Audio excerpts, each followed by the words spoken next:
നമുക്കറിയാം പാലക്കാട് കഴിഞ്ഞ ദിവസം ഒരു ഡിവൈഎഫ്ഐ പ്രവർത്തകർ തന്നെ തല്ലിച്ചതച്ച വാർത്ത പുറത്തു വന്നിട്ടുണ്ട്.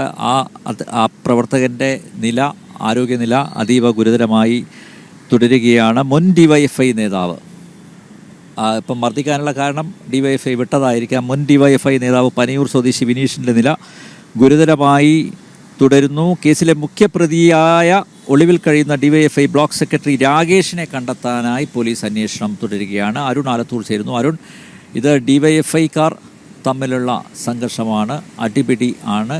വിനീഷിൻ്റെ ആരോഗ്യ നില എങ്ങനെയുണ്ട്? എന്തുകൊണ്ടാണ് വിനീഷ് ആക്രമിക്കപ്പെട്ടത്?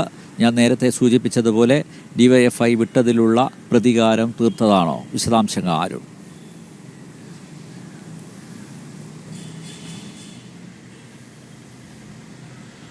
അനിൽ നമ്പ്യാർ, വിനേഷ് ഡിവൈഎഫ്ഐ വിട്ടിട്ടില്ല. ഡിവൈഎഫ്ഐയുടെ ചുമതലകളിൽ നിന്ന് മാറിയിട്ടുണ്ട്. പക്ഷേ സജീവ ഡിവൈഎഫ്ഐ പ്രവർത്തകൻ തന്നെയാണ് ഈ പരിക്കേറ്റിട്ടുള്ള വിനേഷ് ഈ ഡിവൈഎഫ്ഐ ബ്ലോക്ക് സെക്രട്ടറിയായ രാകേഷിൻ്റെ ഫേസ്ബുക്കിൽ ഒരു കമൻ്റ് ഇട്ടു. അതിനെ ചൊല്ലിയുള്ള തർക്കമാണ് പിന്നീട് വലിയ രീതിയിൽ ആക്രമിക്കുന്ന തരത്തിലേക്ക് കാര്യങ്ങൾ എത്തിയത് എന്നുള്ളതാണ്.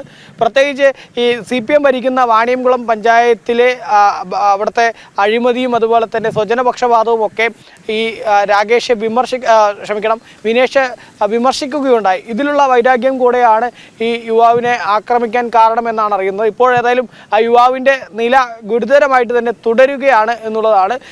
ഒറ്റപ്പാലം വാണിയംകുളത്തെ ഒരു സ്വകാര്യ ആശുപത്രിയിലാണ് ചികിത്സയിൽ കഴിയുന്നത്. അതിലേറ്റവും പുതുതായിട്ട് ഇപ്പോൾ പുറത്തു വരുന്ന കാര്യം, സംഭവത്തിൽ ഇപ്പോൾ ഒരാൾ കൂടി പോലീസിൻ്റെ പിടിയിലായിരിക്കുന്നു എന്നുള്ളതാണ്. പ്രദേശവാസിയായ രാജുവാണ് പിടിയിലായിരിക്കുന്നത്. ഈ വിനേഷ് അവിടെ ഒരു ബാറിലുണ്ടെന്ന് പ്രതികളെ അറിയിച്ചത് രാജുവാണ് എന്നുള്ളതാണ് പറയുന്നത്. അതോടെ ഏതായാലും ഈ പോലീസ് പിടിയിലായ ആളുകളുടെ എണ്ണം 4 മാറിയിരിക്കുകയാണ്. ഡിവൈഎഫ്ഐ ബ്ലോക്ക് സെക്രട്ടറി രാകേഷിനെ ഏതായാലും ഇപ്പോൾ കണ്ടെത്താൻ കഴിഞ്ഞിട്ടില്ല. ഈ രാകേഷ് ഇപ്പോഴും ഒളിവിൽ കഴിയുന്ന സ്ഥിതിയാണ് ഉള്ളത്. ഡിവൈഎഫ്ഐയുടെ ബ്ലോക്ക് സെക്രട്ടേറിയറ്റ് അംഗമായ മുഹമ്മദ് ഹാരിസ്, അതുപോലെ തന്നെ കൂനത്തൂർ മേഖലാ ഭാരവാഹികളായ സുർജിത്ത്, കിരൺ എന്നിവരെയാണ് കഴിഞ്ഞ ദിവസം കോഴിക്കോട് നിന്നും പോലീസ് പിടികൂടിയത്. ഇപ്പോൾ രാജു കൂടെ പിടിയിലായതോടുകൂടെ സംഭവത്തിൽ പിടിയിലായിട്ടുള്ള പ്രതികളുടെ എണ്ണം 4 മാറിയിരിക്കുകയാണ്. അതേസമയം തന്നെ ഡിവൈഎഫ്ഐ ബ്ലോക്ക് സെക്രട്ടറിയായ രാകേഷ് ഈ സംഭവത്തെ തുടർന്ന് ഒളിവിലാണ്.